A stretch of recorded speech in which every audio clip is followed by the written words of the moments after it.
বিদায় হয়ে গেল রোনালদো, বিদায় হয়ে গেল লিজেন্ডের। ম্যাচ শেষে পরস্পর সান্ত্বনা দেওয়ার পালা চলছিল, তবে সবচেয়ে বেশি বয়সী যিনি এই ম্যাচে যার পারফরম্যান্স ছিল দুর্দান্ত, সেই পেপে ভেঙে পড়ে সব থেকে বেশি। মাঠে যিনি শক্তপোক্ত হয়ে আগে শরীরের হার না মানা মানসিকতার পরিচয় দিয়েছিল। আগের ম্যাচে অতিরিক্ত সময়ে পেনাল্টিতে গোল মিস করেছিলেন রোনালদো, তখন তাকে আগলে রাখার চেষ্টা করেন পেপে। 41 বছর বয়সে 120 মিনিট খেলার শক্তি, 120 মিনিট ধরে তিনি ছিলেন দলের অত্যন্ত নির্ভরযোগ্য একটি প্লেয়ার।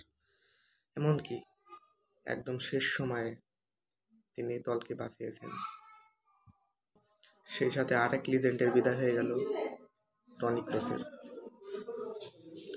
টনি ক্রুসের বয়স 32, তা সত্ত্বেও তিনি ছিলেন অত্যন্ত ভালো একটা ডিফেন্ডার। তা সত্ত্বেও তিনি অবসরে চলে গেলেন, বিদায় হয়ে গেল।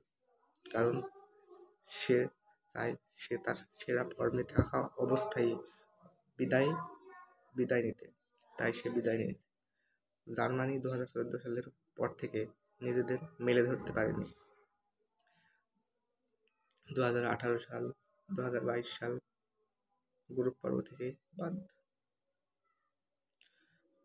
ইউরোতে কোয়ার্টার ফাইনালে বাদ হয়ে গেল। সেই মেক্সিকো স্পেনের সাথেই 2022 সালে হেরে বিদায় নিয়েছিল বিশ্বকাপ থেকে। এবার আবার ইউরোতে স্পেনের সাথেই হেরে বিদায় নিল জার্মানি। তবে দুই লিজেন্ডের বিদায় আজ আমরা দেখলাম, টনি ক্রুস এবং রোনালদো বিদায় হয়ে গেল। তোমাদের সারা জীবন মনে রাখবে জাতি।